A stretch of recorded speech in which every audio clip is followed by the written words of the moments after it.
Hello friends, कैसे हैं आप लोग। आई थिंक कि आप अच्छे होंगे और A2Z के बोर्ड मॉडल क्वेश्चंस के सीरीज को आप रेगुलरली फॉलो कर रहे होंगे। तो आइए आज हम लीनियर इक्वेशन को स्टार्ट किए हैं। लीनियर इक्वेशन के कुछ क्वेश्चंस को देखते हैं। इस तरह के क्वेश्चंस जो मैंने लाया है, ठीक है, इस तरह के क्वेश्चंस जो है इसमें से भी एक क्वेश्चंस आने की प्रोबेबिलिटी बनी रहती है और ये भी लॉन्ग क्वेश्चंस में आता है। तो इसीलिए मैंने इस सेक्शन को भी नहीं छोड़ा है कि ताकि कुछ बच्चों को इस तरह के क्वेश्चन में भी प्रॉब्लम होते हैं। तो इस तरह के क्वेश्चंस मैं 4-5-6 ले लूँगा ताकि इसी में से कोई क्वेश्चंस आ जाए या फिर इसी पे बेस्ड कोई क्वेश्चन आएगा तो you will become able to solve this kind of questions. तो आइए इस क्वेश्चन को सॉल्व करते हैं।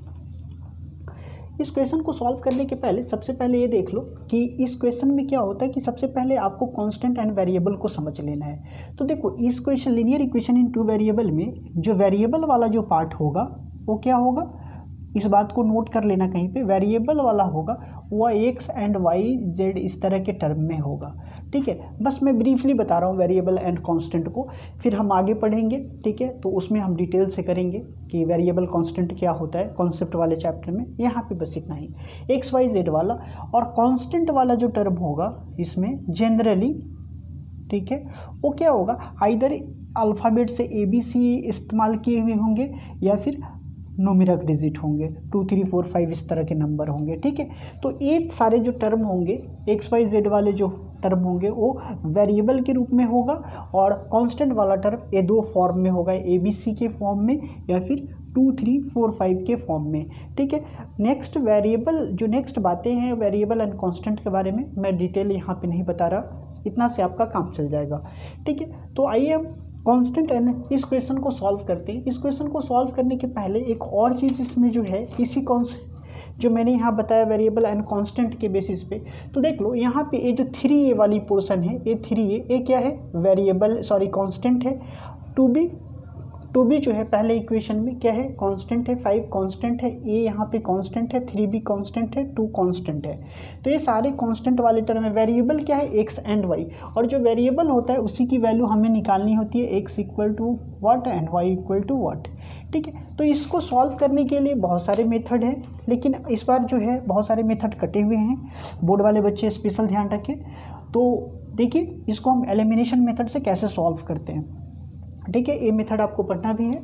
तो सबसे पहला आप क्या करेंगे कि देख लेंगे कि लीनियर इक्वेशन इनटू वेरिएबल में अगर कोई टर्म फ्रैक्शनल आ जाता है तो सबसे पहले फ्रैक्शनल का काम खत्म कर दो, ताकि ऊपर नीचे मल्टीप्लाई करने में न्यूमरेटर को डिनोमिनेटर से आप कंफ्यूज हो जाओगे और गलती होने की चांसेस रहती है। तो सबसे पहला ये न्यूमरेटर डिनोमिनेटर का काम खत्म कर दो। तो इसके लिए आपको कुछ सपोज करना पड़ेगा। तो यहाँ देखो 1/x है ना, यहाँ पे क्या है 1/x है, यहाँ 1/y है। मतलब मैं ये कहना चाह रहा हूँ कि a अगर मैं 3a/x है तो इसको क्या लिख सकते हैं, 3a इंटू 1/x है ना। यहाँ अगर 2b है अपॉन y तो क्या इसे लिख सकते हैं, 2b इंटू 1/y ऐसा लिख सकते हैं। तो इसलिए मैं कह रहा हूँ कि ये 1/x है, 1/y है। तो यहाँ पे जो है आप 1/x, यहाँ पे 1/y, यहाँ पे 1/x, यहाँ पे 1/y सेम फॉर्म की चीज़ें हैं। तो आप क्या करोगे कि 1/x एंड 1/y को आप कुछ अज्यूम कर लोगे। तो मैं सपोज कर लेता हूँ कि let 1/x equal to u and 1/y equal to b, ठीक है। ये हमने मान लिया। दूसरी नंबर बात एक और देखो कि इस क्वेश्चन में क्या दिया हुआ है कि x not equal to 0 and y not equal to 0। क्यों भाई ऐसा क्यों दिया हुआ है, तो यहाँ देखो इस इक्वेशन में जो पहला टर्म है 3a/x, ठीक है, ये है 3a/x। तो 3a और x की वैल्यू अगर हम 0 रख देते हैं, ठीक है, ये 0 नॉट इक्वल टू कह रहा है, अगर 0 रख देते तो क्या हो गया, 0 से किसी नंबर को डिवाइड करना है, यानी कि जब भी किसी नंबर का डिनोमिनेटर 0 हो जाता है तो क्या हो जाता है, अनडिफाइंड नंबर हो जाता है, अनडिफाइंड नंबर, या फिर इसी को आप इन्फिनिटी ऐसे बोल देते हो जनरली, ठीक है। तो ये भी सिंपली है, इसको भी डिटेल में और इसके स्टडी करने होते हैं, तो आप इतना समझिए, इससे आपका काम खत्म हो जाएगा, ठीक है। तो इसीलिए यहाँ पे इस क्वेश्चन में लिखा हुआ है कि x की वैल्यू 0 नहीं होगा, अगर 0 होगा तो क्या हो जाएगा, अनडिफाइंड हो जाएगा, या y की वैल्यू, चूंकि y डिनोमिनेटर में है, y की वैल्यू 0 नहीं होगा, अगर y की वैल्यू 0 होगा तो ये अनडिफाइंड हो जाएगा। इसे स्टूडेंट का 10th तक के स्टूडेंट का इस तरह की इन्फॉर्मेशन से कोई मतलब नहीं होता। आप समझते हैं तब भी, नहीं समझते हैं तब भी, आपको क्वेश्चन के आंसर आने में कोई दिक्कत नहीं होंगे, ठीक है। बाकी बात अब आगे के बच्चों के लिए होता है तो वो बाद की बात है, देख लेंगे। अभी यहाँ पे तो हमने क्या कर लिया कि देखो 1/x को मान लिया u एंड 1/y को हमने मान लिया v। तो अब इसी के बेसिस पे इक्वेशन लिख लो, तो क्या हो जाएगा 3a, और यहाँ 1/x के बदले u, तो 3au, ठीक है। यहाँ -2b u v 2v, ठीक है, प्लस 5 है तो इस तरफ हम माइनस को ले आते हैं तो -5 हो जाएगा जीरो के इस साइड, ठीक है। यहाँ पे क्या हो जाएगा देखो au plus 3bv equal to +2, इसको इस साइड कर दिया। अब इसको मान लो इक्वेशन 1 और इसे मान लो इक्वेशन 2। अब हम एलिमिनेशन मेथड जब पढ़ते हैं तो हम क्या करते हैं कि दो वेरिएबल होता है, उसमें से किसी एक वेरिएबल को क्या करना होता है, हमें एलिमिनेट करना होता है। तो इसको एलिमिनेट करने के लिए आइदर u या v को एलिमिनेट करने के लिए आप क्या करोगे, इसके कोएफिशिएंट को इक्वल कर दोगे। तो देखो u वाला जो है, ये u वाला है, यहाँ भी u वाला है, यहाँ पे 3a है, यहाँ पे a है। तो अगर इक्वेशन 1 को हम 3 से इक्वेशन 2 को कितने से मल्टीप्लाई कर दे, 3 से मल्टीप्लाई कर दे, और इक्वेशन 1 को 1 से मल्टीप्लाई कर देते तो क्या हो जाएगा, 1 मतलब कुछ भी नहीं, ठीक है, ऐसे लिखने के लिए। तो फाइनली ये इक्वेशन क्या हो जाता है, तो u वाले का कोफिशिएंट इक्वल हो जाएगा। तो ऐसा कर दीजिए, इक्वेशन 1 मल्टीप्लाइड बाय 1, ठीक है, किसी से नहीं। और यहाँ पे देखो दोनों का अगर साइन सेम रहेगा, यहाँ भी प्लस है, यहाँ भी प्लस है, तो ये दोनों कटेगा क्यों, जब हम माइनस करेंगे। तो यहाँ लिख लो माइनस इक्वेशन 2 इंटू क्या हो जाएगा 3। तो अब क्या करोगे देखो यहाँ पे कि ऐसा करने के बाद हमें क्या मिलता है, बिगेट।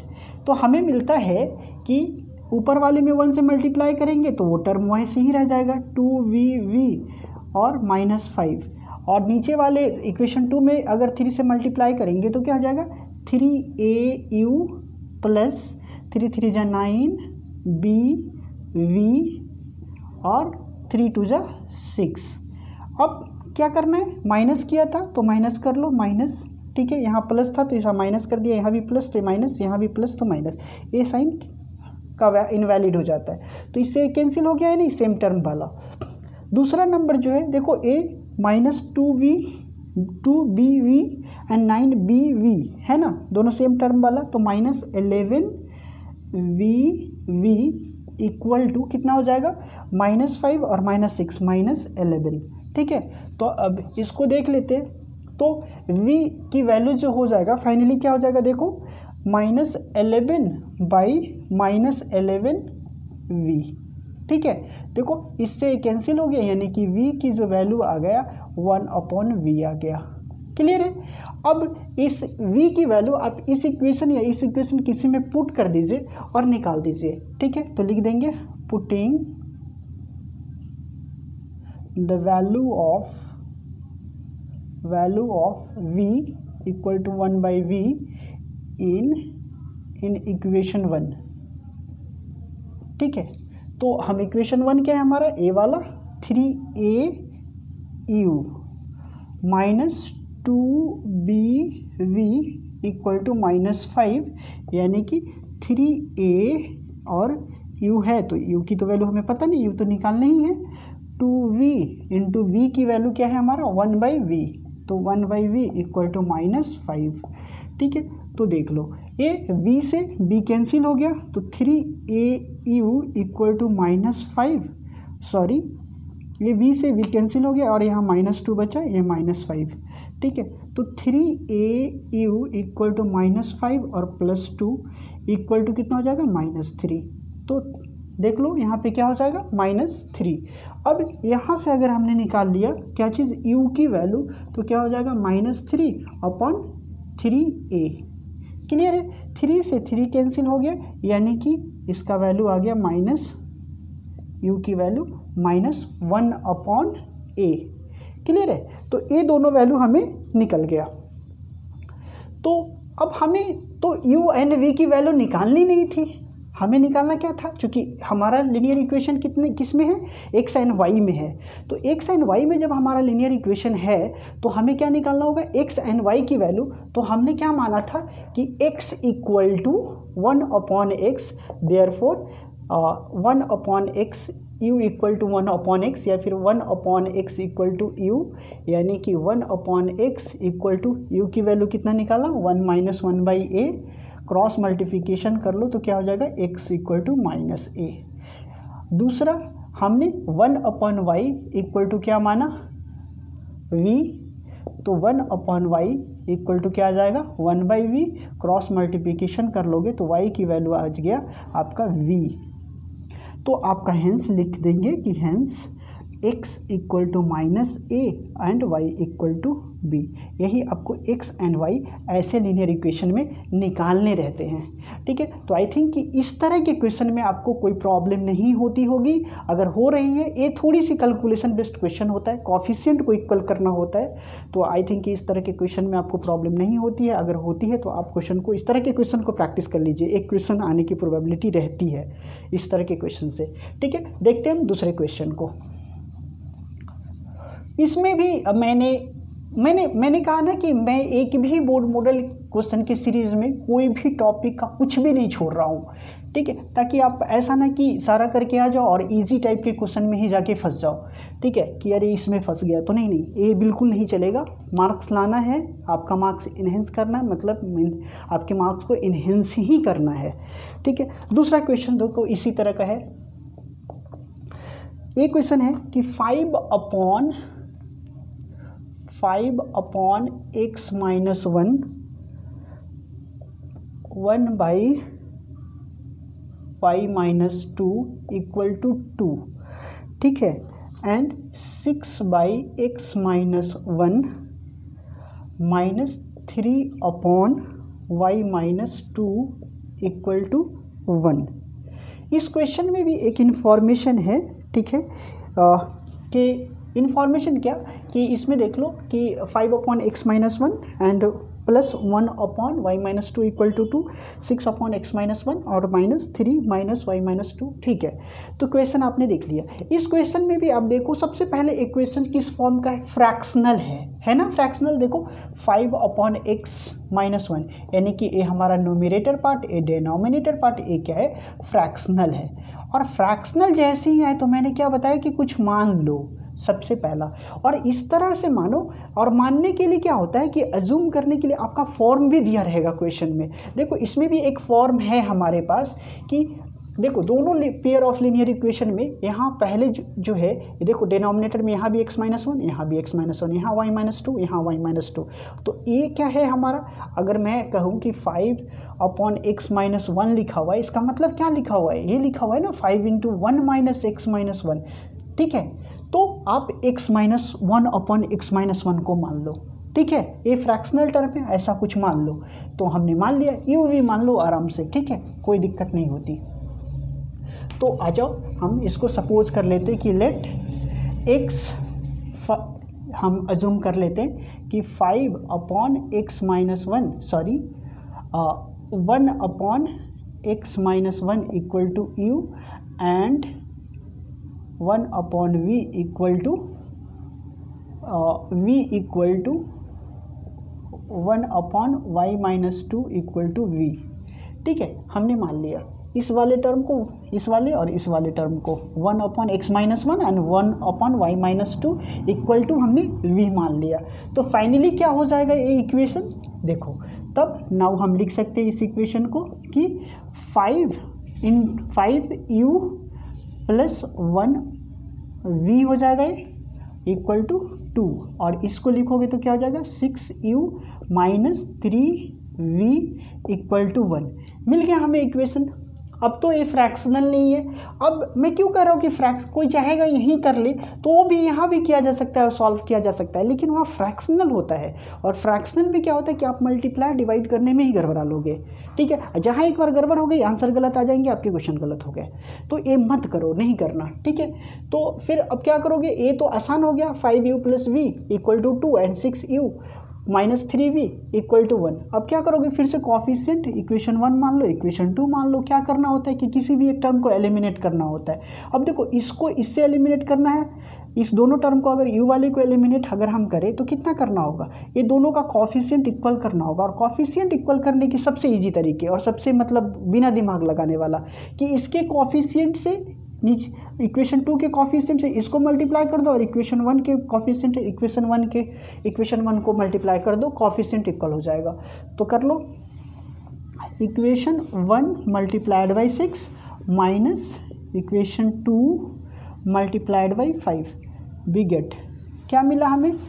तो एक चीज़ समझ लो कि हम यहाँ माइनस क्यों कर रहे हैं। देखो यहाँ अगर यहाँ u वाले टर्म, दोनों इक्वेशन में u का जो टर्म है ए भी प्लस में है और ए भी प्लस में है, तो दोनों अगर सेम साइन का होगा तो उसे हमें माइनस करना होगा। अगर यहाँ माइनस होता और यहाँ भी माइनस होता फिर भी हमें माइनस ही करेंगे, तभी जाकर वो टर्म कैंसिल होगा। सपोज करो कि यहाँ पे प्लस होता और ए ऐसा होता, यहाँ पे -6 होता, तब क्या करना होता, इस दोनों इक्वेशन को हम एक कोफिशिएंट इक्वल करके जोड़ देते, कैंसिल हो जाएगा।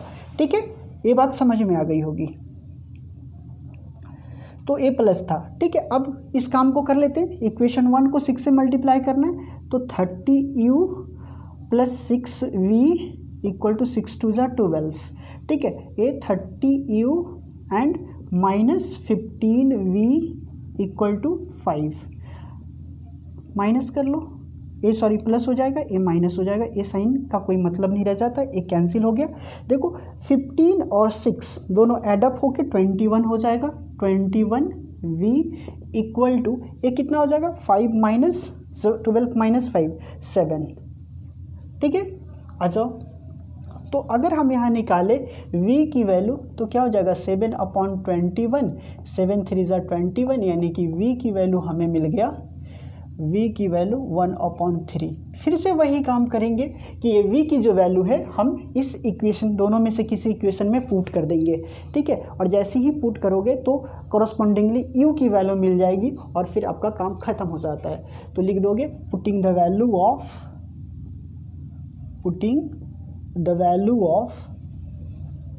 Value of equation, putting the value of v equal to 1/3 in equation 1। ठीक है, then 5u plus v equal to 2। ठीक है, तो 5u इक्वल टू 5u और v की वैल्यू हमारा क्या है, 1/3 इक्वल टू 2। तो हमारा फाइनली क्या आ जाएगा, 5u इक्वल टू 2 माइनस 1/3, यानी कि 5u इक्वल टू 3 2 जा 6, एलसीएम ले लेंगे तो 3 2 जा 6 माइनस 1 यानी कि 5/3। क्लियर। तो u इक्वल टू क्या आ जाएगा, a यहाँ आ जाएगा तो डिवाइड में हो जाएगा, तो 5/3 इंटू 5 कैंसिल, यानी कि इम्प्लाइज u की वैल्यू आ गया हमारा 1/3। ठीक है, फाइनली क्या हुआ कि हमारा v की भी वैल्यू 1/3 आ गया और u की भी वैल्यू 1/3 आ गया। हमने u एंड v की वैल्यू निकाल लिया। ठीक है, अब हमें क्या करना है कि फिर से हमें क्या निकालना था, x एंड y निकालना था। हमारा निकला है u एंड v, चूँकि हमने u एंड v को फ्रैक्शनल टर्म को अज्यूम कर लिया था। तो अब सब्सटीट्यूट कर देंगे कि now 1/x minus 1 equal to u माना था, तो 1/x माइनस 1 इक्वल टू 1/3। ए वाली वैल्यू पुट कर दो, तो 1 क्रॉस मल्टीप्लिकेशन करोगे तो क्या हो जाएगा, x माइनस 1, इसमें 1 से मल्टीप्लाई करोगे तो क्या हो जाएगा, उतना ही रह जाएगा, चूँकि 1 है, इसमें भी इससे मल्टीप्लाई करोगे तो 3 ही रह जाएगा। तो x की वैल्यू 1 इस साइड आ जाएगा, तो 3 + 1 यानी कि x की वैल्यू हमें मिल गया 4, निकल गया x की वैल्यू, ये आंसर। दूसरा y की जो वैल्यू निकलेगी वो क्या निकलेगा, देखो 1/y minus 2 equal to v, यानी कि 1/y minus 2 equal to again 1/3, तो y माइनस 2 इक्वल टू 3, यानी कि y इक्वल टू 3 + 2, यानी कि y equal to 5। This is your answer. तो x एंड y की वैल्यू निकालना था और हमने x एंड y की वैल्यू निकाल दिया इस क्वेश्चन के लिए भी। तो ये सब क्वेश्चन इजी है, बस फ्रैक्शनल टर्म में आएंगे तो आप मान लेना u एंड v, आपका काम हो जाएगा, ठीक है। तो इस तरह के क्वेश्चंस आप सॉल्व कर लेंगे। मिलते हैं लीनियर इक्वेशन, हमने स्टार्ट कर दिया है, आप लीनियर इक्वेशन पे जंप के लग जाइए। थोड़ा सा इस तरह के क्वेश्चन करवा देता हूँ, उसके बाद कंडीशन बेस्ड क्वेश्चन करवा दूंगा, उसके बाद वर्ड प्रॉब्लम्स में जितने इंपॉर्टेंट है वो सारे सेक्शन को कवर करके मैं पाइल अप कर दूंगा लीनियर इक्वेशन इनटू वेरिएबल को। तो इसी तरह से हमारे वीडियो को देखते रहिए और इस तरह के क्वेश्चन को प्रैक्टिस करते रहिए। इसमें से भी एक क्वेश्चन आने की प्रोबेबिलिटी है, तो मैं इसको भी कवर कर लिया है, ठीक है। मैं एक चैप्टर बाई चैप्टर कवर करते जा रहा हूँ। अब आपकी बारी है कि आप प्रैक्टिस करते रहें और हमारे वीडियो को देखते रहिए, लाइक करते रहिए, सब्सक्राइब करते रहिए और ज़्यादा से ज़्यादा अपने दोस्तों के बीच शेयर करते रहिए, ठीक है। जय हिंद, जय भारत।